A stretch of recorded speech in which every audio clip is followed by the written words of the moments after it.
Mon nom était Ahmed. Gillet était juge de la charia au Caire. Vénéré, respecté, un pilier de ma communauté. Mon existence était un modèle de dévotion et de discipline, mais à l'intérieur, je ressentais un vide grandissant, une inquiétude sourde que je n'osais confesser. Les prières m'endurcissaient de l'extérieur, mais le silence pesant qui régnait autour de moi ne faisait qu'éveiller des doutes insupportables. Je ne savais pas encore que tout cela était que l'ombre d'un bouleversement imminent. Lors d'une nuit tortueuse, où le désespoir et la peur se mêlaient, j'ai été tiré de ce monde par une lumière éclatante. Était une rencontre qui a défié toutes mes croyances, une révélation face à la figure que je n'avais jamais osé envisager, Jésus. Il m'a appelé par mon nom, mais plus encore, il a dévoilé une vérité choquante, révélant que les systèmes religieux et politiques qui m'entouraient étaient que des voiles, cachant une réalité bien plus profonde. Ce moment surnaturel s'est transformé en un combat spirituel pour ma vie, ma foi et mon identité.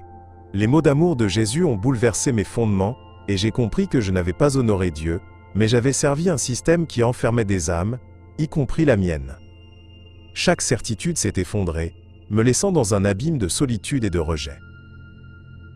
Trahi par ceux que j'aimais, je me suis retrouvé à la croisée des chemins. Alors que je luttais avec mes doutes, une nouvelle quête a débuté.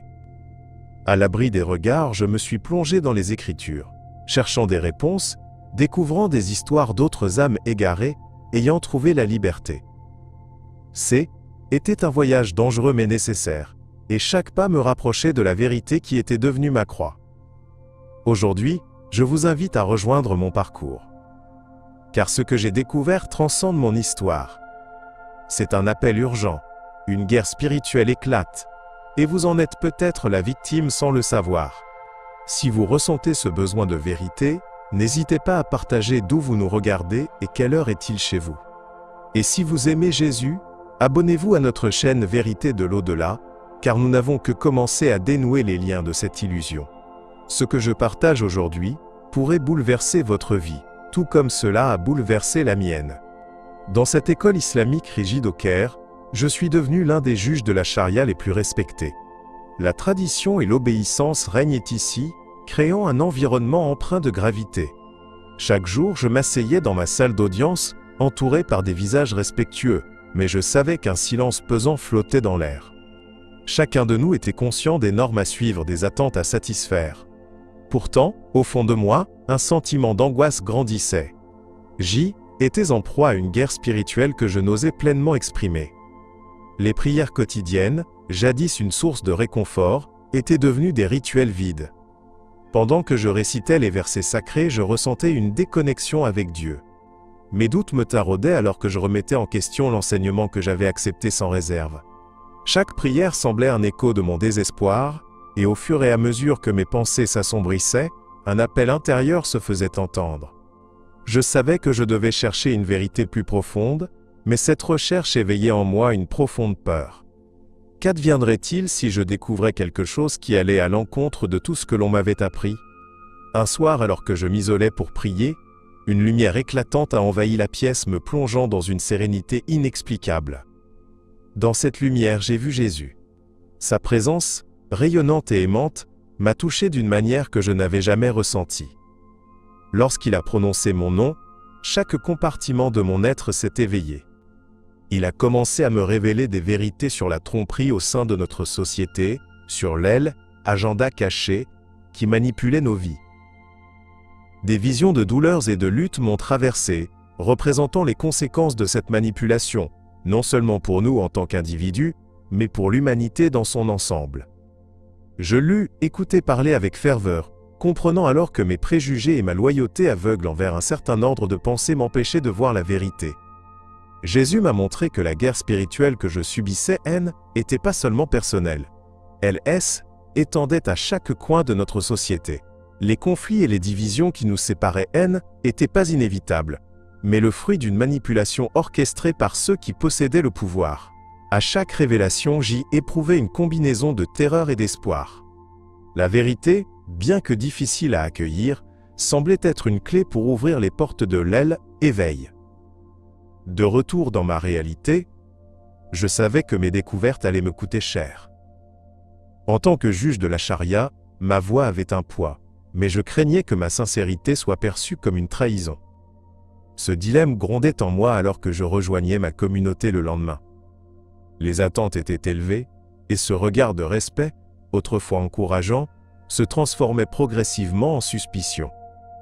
J était déchiré entre le besoin de partager cette lumière et la peur de perdre tout ce que j'avais construit. Chaque pensée me poussait à m'interroger. Étais-je prêt à affronter les conséquences de cette révélation qui me bouleversait? À 35 ans, en tant que juge de la charia respectée, je me suis toujours senti porteur d'une grande responsabilité. À l'extérieur, je voulais afficher une fermeté qui inspirait respect et confiance. Mais, à l'intérieur de moi, un vide émotionnel grandissant menaçait de me submerger. Je me débattais dans un océan de doutes, coincé entre ma fidélité religieuse et une agitation intérieure qui ne semblait jamais se dissiper. Chaque jour, alors que j'interrogeais les cas qui passaient devant moi, je commençais à ressentir une distance de plus en plus marquée entre moi et la foi que je représentais. Les prières quotidiennes, censées apaiser mon esprit, devenaient des rituels vides, sans écho véritable dans mon cœur. La tranquillité que je recherchais se transformait en une lutte sourde, alimentée par des questionnements qui avaient commencé à germer en moi. Ce sentiment de déconnexion me hantait, me poussant à réfléchir à la profondeur de ma croyance. La guerre spirituelle à l'intérieur de moi se manifestait par une agitation constante. La pression de maintenir les apparences face aux attentes de ma communauté pesait lourdement sur mes épaules. Qu'allais-je devenir si je remettais en question tout ceci? Un soir, après une journée particulièrement pesante, je me suis retiré dans un endroit calme pour prier. Au cœur de cette méditation, quelque chose a changé. Une lumière éclatante a envahi la pièce, et dans cette lumière j'ai vu Jésus. La beauté de sa présence était à la fois réconfortante et déstabilisante. Quand il a prononcé mon nom, j'ai ressenti une vague de chaleur embraser mon être. À cet instant, les murs que j'avais érigés autour de moi ont commencé à s'effondrer. Il m'a révélé des vérités sur la tromperie et les manipulations exercées par d'élite pour contrôler les esprits et les croyances des masses. Jésus m'a montré combien l'agenda caché derrière notre quotidien était vaste et insidieux. Les guerres qui ravagent tant de pays, les souffrances infligées aux innocents à la recherche d'une vérité, ne sont pas le fruit du hasard. Ils proviennent d'une manipulation qui se niche dans les croyances et les doctrines exploitées par ceux qui cherchent à maintenir leur pouvoir. À travers ces révélations, j'ai compris que ma fidélité aveugle aux traditions pouvait perpétuer cette tromperie. C était un appel à L, éveil, une invitation à lever le voile sur une réalité bien plus vaste. Avec chaque mot prononcé par Jésus, je ressentais un besoin profond de partager cet éveil. Je savais que ma mission, en tant que juge, ne pouvait se limiter à appliquer des lois. J était appelé à éveiller les esprits, à lutter contre l'ignorance. Cependant, le poids de mes responsabilités m'amenait à craindre les conséquences. Comment pourrais-je aborder ces vérités avec ma communauté sans susciter le rejet, sans briser les liens tissés avec ma famille et mes amis? Chaque pensée sur le risque de devenir un paria me paralysait davantage. Mais, au fond, je savais que rester silencieux revenait à trahir la lumière que j'avais reçue. Malgré la peur, une flamme de détermination s'est allumée en moi. Cette guerre spirituelle que je menais à l'intérieur de moi devenait le cœur de ma quête. Je devais partager ma vision d'une vérité qui pouvait transformer des vies. Elle, éveil que j'espérais pour moi-même, devait également devenir une réalité pour d'autres. Je voulais voir des âmes se libérer des chaînes de l'oppression, revendiquer leur droit à la vérité et à l'amour. Mon engagement à défendre cette lumière serait la pierre angulaire de ma nouvelle identité, attirant ceux qui cherchaient désespérément une issue. Dans cette lutte pour la vérité, je manie qu'Arata n'était pas seul. Les prières que je faisais chaque jour étaient devenues d'un plat monotone. Chaque mouvement, chaque mot semblait répété par habitude, sans âme ni conviction. En tant que juge de la charia au Caire, j'avais toujours cru que ma foi était ferme et inébranlable. Cependant, au fil du temps, une série de questions a commencé à surgir dans mon esprit. Pourquoi continuais-je à prier avec tant de rigueur alors que je ressentais un vide grandissant? Cette rigidité du système dans lequel j'y évoluais me pesait, et je commençais à remettre en question la validité des enseignements que j'avais acceptés sans réfléchir. La guerre spirituelle qui se déroulait en moi devenait presque palpable. Je me retrouvais souvent perdu dans des rêves troublants, des visions qui me chuchotaient des vérités cachées. Dans ces rêves, je voyais des images de conflits inutiles, des luttes entre des communautés, et au milieu de tout cela, une voix douce, celle de Jésus me parlait. Il m'invitait à réfléchir aux doctrines que je suivais, me montrant comment elles pouvaient parfois servir des intérêts cachés. Ces visions s'entremêlaient avec des souvenirs des événements historiques, illustrant comment la religion avait été utilisée comme un moyen de contrôle par une élite, et je ressentais une profonde angoisse face à cette manipulation. Un jour, pendant que je méditais, cette lumière éclatante que j'avais tant désirée est soudain apparue devant moi. Dans cette illumination, Jésus m'a confronté avec la vérité de ma propre existence. Il m'a montré que la foi ne devrait pas être un carcan mais un chemin vers la liberté et éveil spirituel. Ces révélations étaient à la fois déconcertantes et libératrices. J'ai réalisé que pendant trop longtemps, j'avais permis à des doctrines inquestionnées de gouverner ma vie. J'avais été un témoin passif de la tromperie, qui s'insinuait dans les cœurs de ceux qui cherchaient la spiritualité. Après cette rencontre, ma perspective sur les prières quotidiennes changea radicalement. Chaque prière était plus une simple obligation mais devenait une opportunité d'éveiller mon esprit et de chercher la vérité derrière chaque mot. Je commençais également à voir les gens autour de moi, ces visages familiers, d'une manière différente. Je voyais en eux des âmes piégées par leur propre conformité, et cela ravivait en moi un désir brûlant de partager ma découverte. Je voulais les libérer de cette guerre spirituelle insidieuse qu'ils menaient sans même s'en rendre compte. Mais cette mission n'était pas sans risque. Alors que je m'engageais à réveiller les consciences, la peur de perdre mes racines, mes relations, persistait comme une ombre. Je savais que mon chemin pouvait provoquer des remous, ignorer les traditions, et la foi de ma communauté me pourrait étiqueter comme hérétique. Malgré cela, ma foi en Jésus, et la vérité que j'avais apprise, me motivaient à aller de l'avant. L'éveil que je ressentais était un puissant moteur, et je savais que chaque pas que je ferais vers cette lumière pourrait potentiellement briser les chaînes de la tromperie qui maintenaient tant de personnes dans l'ignorance. Une nuit de crise intense, je me suis retrouvé dans un état de tourmente personnelle. En tant que juge de la charia, j'avais toujours respecté les traditions et les règles établies, mais à cet instant, tout cela semblait vide de sens. Les doutes qui étaient accumulés en moi gonflaient comme une tempête prête à déferler. J'ai fermé les yeux, cherchant à me reconnecter avec ma foi. Mais plutôt que de trouver la paix, une effroyable lumière divine a soudain envahi ma chambre. Cette lumière, éclatante et merveilleuse, semblait éclairer chaque recoin sombre de mon âme. Au milieu de cette illumination, j'ai aperçu une figure familière. Jésus se tenait là, me regardant avec une compassion infinie. Quand il a prononcé mon nom, un frisson d'émotion m'a traversé. Chaque mot qu'il a prononcé était chargé de sagesse et d'urgence. Il m'a révélé des vérités profondes sur les systèmes religieux et politiques qui, selon lui, avaient été conçus pour contrôler, plutôt que pour élever. J'ai réalisé que, dans ma quête de vérité, j'avais été piégé au sein d'un réseau de tromperie orchestré par ceux qui détiennent le pouvoir. Ces révélations étaient dévastatrices. J'ai vu comment agenda caché de l'élite exploitait le besoin spirituel des gens pour en tirer profit, alimentant la division et la guerre. Chaque image que j'ai perçue était un rappel de la souffrance causée par le contrôle de la foi. Pendant trop longtemps, j'avais cru que la religion était un refuge, mais Jésus m'a montré qu'elle pouvait également être une arme de manipulation. Cela m'a amené à questionner chaque précepte que j'avais suivi, chaque doctrine que j'avais acceptée sans réfléchir. En écoutant Jésus, j'ai compris que ma lutte n'était pas qu'individuelle, mais qu'elle faisait partie d'une guerre spirituelle qui affectait chacun de nous. Il m'a encouragé à partager ces vérités, à éveiller les âmes engourdies, même si cela signifiait affronter l'hostilité. Chaque âme éveillée pouvait devenir une lumière, un phare dans cette nuit obscure de tromperie. Cependant, la peur de perdre le respect de ma communauté me paralysait.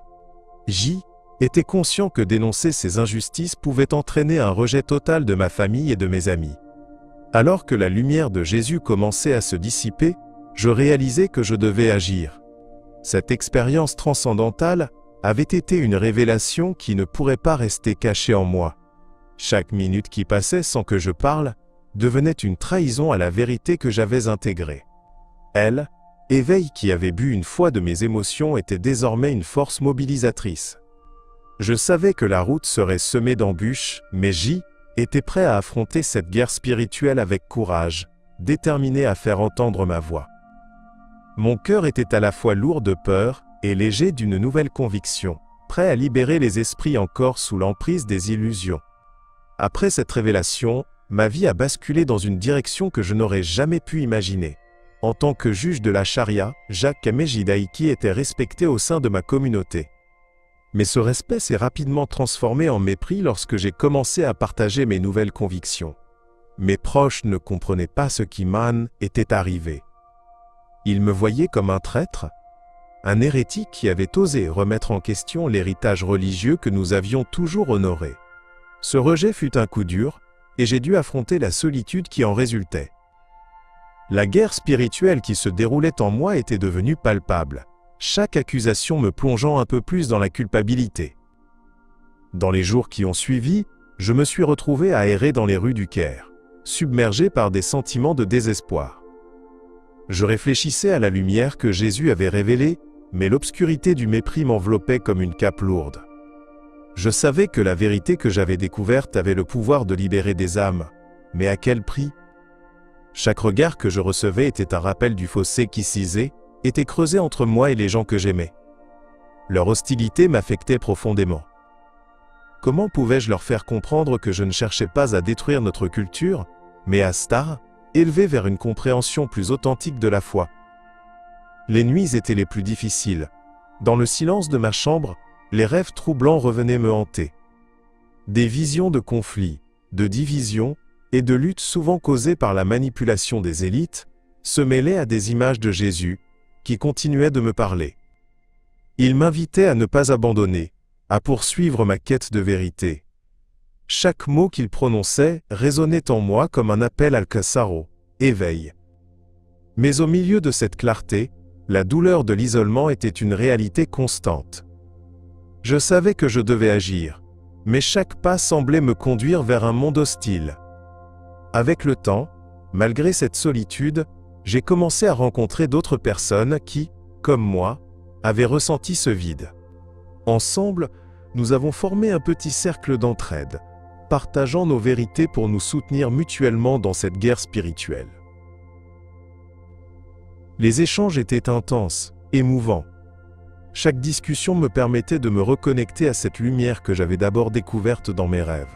J'ai trouvé du réconfort en sachant que je n'étais pas seul. Cependant, chaque rêve témoignait aussi du combat que je devais mener, de l'importance urgente de faire entendre notre voix. Ainsi, je me tenais à un carrefour. D'un côté, le besoin de retourner vers ma famille, de leur faire comprendre la profondeur de mon éveil, de l'autre, la crainte de leur rejet définitif. Je savais que faire le choix d'affronter cette vérité pouvait mener à des répercussions dévastatrices. Mais en même temps, le besoin de partager cette lumière, cette révélation sur la tromperie qui entourait notre foi, était devenu trop fort pour l'ignorer. La lutte pour la vérité ne se déroulait pas seulement dans mon cœur, elle devenait un engagement envers tous ceux qui cherchaient la liberté. Je devais avancer, peu importe les risques. En quête de réponse, j'ai commencé à lire la Bible en secret. Un acte que je savais risqué, mais nécessaire. Dans les pages de cet ouvrage sacré, j'ai découvert des récits qui parlaient d'amour inconditionnel, de rédemption et de vérité. Chaque verset que je lisais résonnait avec une clarté nouvelle, éveillant en moi des réflexions que je n'avais jamais osé formuler auparavant. L'écriture me touchait d'une manière que je n'avais pas anticipée, remettant en question tout ce que j'avais accepté sans réserve dans ma vie de qadi. Alors que ma compréhension de la foi élargissait, je luttais contre une peur familière, celle du rejet, celle de la perte. Je visionnais également des témoignages de chrétiens, des récits d'individus qui avaient traversé des épreuves similaires aux miennes. Chacun partageait son expérience d'éveil, de rencontres avec Jésus, de transformation. Ces histoires, bien que variées, avaient un fil conducteur. La quête de vérité et les luttes contre la tromperie qui saturent notre monde. Ce processus me reliait à d'autres anciens musulmans, à qui, comme moi, cet appel spirituel avait été révélé. Je sentais que, peu à peu, je faisais partie d'une communauté invisible, tissée par les fils d'une quête commune. Mais malgré cette connexion, chaque rencontre avec de nouveaux amis me plongeait également dans une angoisse profonde. J était partagé entre le désir d'appartenir à ce nouveau groupe, D évoquer mon vécu, et la peur dévastatrice de trahir mes origines et les valeurs que j'avais honorées toute ma vie. Qu'allait-on penser de moi? Mon cœur battait la chamade à chaque pensée de leur possible rejet. La pression de répondre à ces contradictions apparaissait comme une guerre spirituelle à l'intérieur de moi. Un soir, après une réunion où nous avions évoqué nos histoires respectives, j'ai ressenti une paix inattendue. Jésus m'avait souvent appelé à être un vecteur de la vérité, et je savais que je ne pouvais plus rester silencieux. Éveil que j'avais expérimenté ne devait pas rester caché. Ce que je tenais à partager n'était pas qu'une simple révélation, mais une prise de conscience fondamentale des manipulations orchestrées par les élites autour de nous. J'ai réalisé que les doctrines et les systèmes que nous suivions pourraient souvent servir de moyens d'oppression, étouffant nos esprits au lieu de les libérer. Je m'imaginais rejoindre mes amis, cette communauté qui avait été ma bouée de sauvetage. En leur partageant ma compréhension, en ouvrant la porte à la discussion, je pourrais non seulement exprimer ma vérité, mais aussi peut-être leur offrir une nouvelle voie. Être humain aspire à la vérité. C'est là que réside la clé de notre rédemption. Je sais maintenant que ma mission est grande et nécessaire. Le chemin ne sera pas facile, mais l'urgence de partager cette lumière, cette vérité, est devenue ma directive.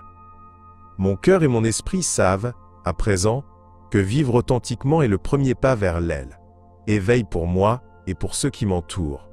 Alors que je réfléchissais à mon expérience, une prise de conscience s'est imposée à moi avec une intensité dévorante. Je réalisais que ce que j'avais vécu avec Jésus n'était pas simplement une révélation personnelle. Était un appel à alerter les autres, à éveiller les consciences assoupies autour de moi. Cette lumière qui m'avait guidé à travers l'obscurité devait être partagée, car la vérité n'était pas seulement pour moi, mais pour tous ceux qui souffraient sous le poids de la tromperie. À cet instant, je sentais que j'étais à l'aube d'une guerre spirituelle, et chaque voix qui se taisait était une chance perdue de éveiller une âme. Mon rôle en tant que juge de la charia m'a toujours placé dans une position d'autorité respectable, mais à présent, cette autorité me semblait dérisoire face aux vérités que j'avais découvertes. Dans mon cœur, je savais que je devais parler. Les attentes de ma communauté weighted heavily on my shoulders, mais je ne pouvais pas ignorer cette vraie mission. J'avais vu des personnes détruites par des doctrines aveugles, et je ne pouvais pas rester silencieux. Je pensais à toutes celles et ceux qui attendaient de voir la lumière, qui avaient besoin de cette vérité pour les libérer. La guerre spirituelle qui rugissait en moi était à la fois un défi et une bénédiction. Je me retrouvais souvent en conflit avec mes propres croyances, remettant en question tout ce qui avait été inculqué depuis mon enfance. Je voyais ma foi se déformer, non pas parce qu'elle était faible, mais parce qu'elle était exploitée par des forces cherchant à maintenir la division. Chaque regard méfiant de mes voisins, chaque murmure de déception de ma famille ajoutait à la tension de ma lutte intérieure. J'y ressentais à quel point il était difficile d'élever la voix et de faire entendre ce message sans craindre les conséquences. Cependant, chaque rencontre avec Jésus jouait le rôle de catalyseur dans mes réflexions. Ses paroles, chargées d'amour et de lumière, continuaient de résonner dans mon esprit. Il m'avait montré non seulement ma propre vérité, mais également la vérité qui reliait toutes nos luttes. Les guerres actuelles, les souffrances des innocents, ne résultaient pas simplement d'un désespoir humain, mais d'une manipulation orchestrée par une élite qui désirait contrôler les cœurs et les esprits. Était une réalité qui devait être dénoncée.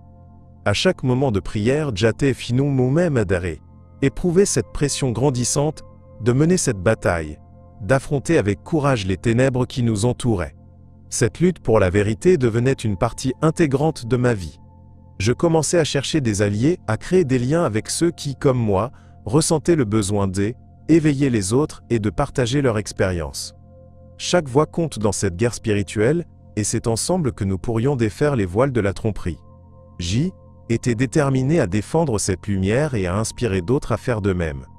Il devenait de plus en plus clair pour moi que l'éveil ne consistait pas seulement à découvrir des vérités pour soi, mais à permettre à d'autres de se libérer également. Mon parcours, bien qu'entaché de doutes et de peur, était une œuvre collective n'attendant que d'être écrite. Dans un acte de bravoure, j'ai décidé de quitter ma maison.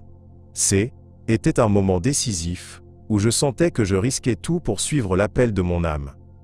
Après avoir rencontré Jésus, et reçu les révélations divines qui avaient bouleversé ma perception de la spiritualité, je savais que rester dans ma communauté, telle que je l'avais toujours connue, serait impossible. J'ai compris que mon chemin devait emprunter une voie différente, celle qui me conduisait vers la vérité que j'avais découverte, même si cela signifiait renoncer à une partie de mon identité. Changer de nom faisait partie de ce processus de déconstruction. Était une façon de symboliser ma libération spirituelle. J'avais besoin de me distancer des ténèbres de la tromperie qui m'entouraient. Mon ancienne vie était remplie de traditions qui, bien qu'appréciées, m'avaient également enfermé dans un système que je commençais à percevoir comme une manipulation par une élite. Chaque aspect de ma vie était régi par des croyances qui m'avaient empêché de véritablement voir le monde, et plus important encore, de voir la vérité en moi-même. Alors que je m'éloignais, la douleur de la séparation était intense. Je ressentais un pincement au cœur en pensant à ma famille et à mes amis qui considéraient ma foi comme un pilier de leur existence. Ils ne comprendraient jamais pourquoi j'avais besoin de ce changement, et le poids de cette incompréhension me pesait. La guerre spirituelle intérieure, que j'avais à peine commencé à combattre, s'intensifiait à chaque souvenir de ceux que je laissais derrière. Mais, en même temps, une force nouvelle, celle que Jésus m'avait communiquée, m'encourageait. Je savais que ma mission était plus grande que mes peurs. Dans ma nouvelle vie, je savais que je devais partager cette lumière qui m'avait été révélée. Je voulais éveiller les âmes encore piégées dans la tromperie. Au fond de moi, la certitude grandissait que beaucoup, comme moi, cherchaient désespérément des réponses à des questions fondamentales sur leur foi et leur existence. Chaque interaction, chaque opportunité de discuter avec d'autres, devenait une chance d'inspirer. J'étais déterminé à semer les graines de la vérité, à encourager d'autres à voir au-delà des illusions qui maintenaient tant de gens enchaînés. Malgré mes efforts, la solitude était souvent accablante. Parfois je me réveillais en me demandant si j'avais fait le bon choix. La peur de l'isolement et de la méfiance de ceux qui me connaissaient me hantait.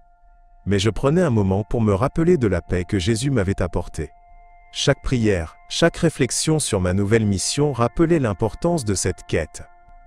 Je savais que les révélations que j'avais reçues sur la manipulation et l'agenda caché de ceux qui contrôlent les croyances étaient essentielles à partager. Mon engagement à témoigner, à apporter l'éveil dans la vie des autres, serait le phare qui me guiderait à travers la tempête de mes émotions. Après avoir intégré les révélations de Jésus dans ma vie, je me suis senti appelé à partager ces vérités avec d'autres, des personnes égarées dans leur propre guerre spirituelle. Était comme si une lumière brillait à l'intérieur de moi, une énergie renouvelée qui me poussait à agir. Armé de ma nouvelle compréhension, je n'avais plus peur de parler de mon expérience. Je savais que chaque mot que je prononçais portait le poids d'une vérité que beaucoup de gens avaient besoin d'entendre. Cette mission de révélation spirituelle était désormais au cœur de mon existence. Je me suis lié à un groupe de personnes également en quête de sens, qui cherchaient des réponses à leurs propres doutes. Ensemble, nous avons commencé à discuter des enseignements de Jésus, et ce fut un moment puissant. Chaque témoignage que nous échangions faisait résonner une symphonie d'éveil. Je voyais des regards s'illuminer lorsqu'ils prenaient conscience des manipulations de l'élite qui gouvernait nos croyances. Chacun d'eux avait sa propre histoire de souffrance, et à chaque rencontre, je ressentais une montée d'énergie collective. L'urgence de notre mission était évidente. Éveiller les consciences restées endormies. Alors que nous partagions nos éclairs de vérité, la tension montait également. Je savais que nous devions faire face à des résistances. À chaque mention de la tromperie que nous avions subie, je voyais des expressions se fermer, des visages se renfrogner. La peur du rejet planait comme une ombre au-dessus de nous. Pourtant, cette peur ne pouvait pas étouffer notre détermination. Nous savions qu'il était nécessaire de confronter les dogmes qui maintenaient tant de gens sous l'emprise des illusions. Face à l'angoisse de perdre notre place dans la société, il était vital de faire entendre notre voix.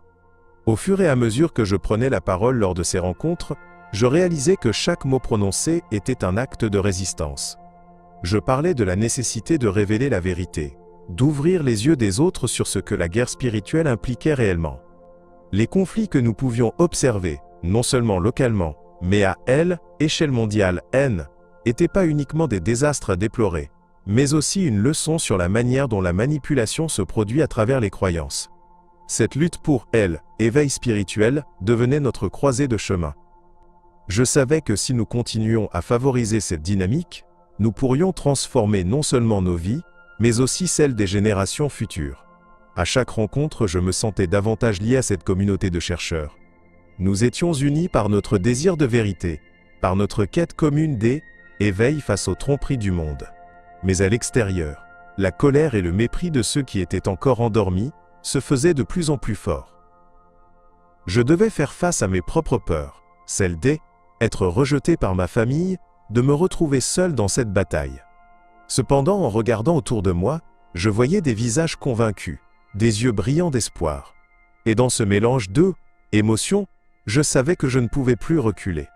Mon engagement à défendre cette lumière était désormais plus fort que mes craintes. Était un appel inextinguible à poursuivre cette guerre spirituelle pour le bien de tous. Des années plus tard, dans un refuge où j'avais établi ma nouvelle vie, je réalisais l'impact de mon témoignage sur les vies des autres. Jorat et Orfi et Ahmed, anciens juges de la charia, et chaque jour dans cet endroit, je partageais mon parcours spirituel avec ceux qui cherchaient désespérément des réponses. Mon expérience avec Jésus, cette révélation qui m'avait ouvert les yeux sur tant de vérités, continuait à résonner dans mon cœur. Je voyais des âmes égarées venir à moi, et cela me réconfortait. Je savais que ma mission nourrissait non seulement ma propre spiritualité, mais aussi celle des autres. Dans ce refuge, la guerre spirituelle était omniprésente. Les gens venaient de différents horizons, chacun portant son fardeau sur ses épaules. Nous partagions nos histoires, et à chaque rencontre, je voyais des étincelles d'éveil dans les yeux des autres. Je leur racontais comment Jésus m'avait bouleversé, comment il m'avait révélé des vérités dont j'ignorais même l'existence. Les histoires de manipulation par élite, de l'agenda caché qui nous sépare et nous maintient dans l'ignorance, émergeaient au fil de nos discussions. Nous prenions conscience que notre souffrance n'était pas isolée, mais faisait partie d'un schéma bien plus vaste que nous devions comprendre pour avancer. Cependant, le souvenir de ma famille me suivait comme une ombre. L'espérance de réconciliation était toujours présente dans mes pensées, mais la peur de leur réaction face à mes nouvelles croyances était palpable. Chaque fois que j'y évoquais mes expériences, une partie de moi tremblait à l'idée de perdre le lien qui m'unissait à eux. Je pensais à la tromperie qui avait façonné notre vision du monde et à quel point il pouvait être dévastateur d'admettre que tout ce que j'avais appris pouvait être en partie erroné. Mais Jésus m'avait appris que la vérité, aussi douloureuse soit-elle, est une force de transformation. Les conflits intérieurs qui en découlaient étaient accablants. Entre l'amour que j'avais pour ma famille et ma nouvelle quête, je devais apprendre à naviguer dans ces eaux tumultueuses. Chaque jour devenait un acte de foi, un pas vers un éveil qui me semblait de plus en plus nécessaire. La guerre spirituelle que je menais en moi résonnait autour de moi, et je voyais de plus en plus de personnes prêtes à se battre pour la vérité. Chaque témoignage partagé contribuait à notre mouvement, unissant nos voix dans une quête commune d'éveil face à la tromperie. J'y étais convaincu que le chemin de la vérité nous mènerait tous vers une forme de libération. Je ressentais une énergie collective grandissante, une montée d'espoir dans ce lieu que j'avais d'abord perçu comme un simple abri. Si nous pouvions tous ensemble prendre conscience de notre situation, peut-être pourrions-nous franchir cette barrière qui nous sépare de la lumière. Mon engagement à poursuivre cette voie était fermement ancré en moi, et je savais qu'explorer ces vérités pouvait conduire à la réconciliation non seulement avec ma famille, mais aussi avec moi-même. Maintenant que vous avez entendu mon témoignage, je ressens le besoin de vous poser cette question essentielle. Avez-vous déjà ressenti la présence de quelque chose de plus grand, quelque chose qui vous appelle à explorer des vérités enfouies au plus profond de votre être? Car, chers amis, nous sommes tous liés dans cette quête spirituelle. Ce que j'ai découvert est bien plus qu'une aventure personnelle. C'est un appel universel à éveil, Une lutte contre les forces obscures qui façonnent nos croyances. Chaque mot prononcé par Jésus a résonné en moi, déclenchant une compulsion d'ouvrir les yeux des autres. Les systèmes qui nous entourent sont souvent ancrés dans des manipulations profondes, et c'est notre responsabilité de chercher la lumière. Mais je veux savoir ce que vous en pensez. Avez-vous vécu une expérience spirituelle qui a bouleversé votre perspective? Partagez vos réflexions et vos histoires dans les commentaires ci-dessous. Chacune de vos voix est précieuse, et je prends le temps de lire chacun de vos récits. Si cette histoire a éveillé en vous une flamme d'intérêt et de curiosité, je vous invite à rejoindre notre communauté en vous abonnant à la chaîne Vérité de l'au-delà et à activer les notifications. Ensemble, nous devons continuer à déchiffrer les mystères qui nous entourent. Ce qui se profile à l'horizon pourrait changer le cours de nos vies, et il est crucial que vous soyez là pour le découvrir. Dans notre prochaine vidéo, nous plongerons encore plus profond dans le récit touchant d'une autre âme qui a rencontré Jésus et a vécu une transformation incroyable. Ne manquez pas cette occasion d'élargir votre compréhension et d'approfondir votre cheminement spirituel. Je suis Ahmed, et je vous remercie de rester avec moi jusqu'à la fin. N'oubliez jamais, la vérité est une lumière qui cherche à briller dans les coins les plus sombres de nos vies, et ensemble, nous pouvons aller au-delà des ombres.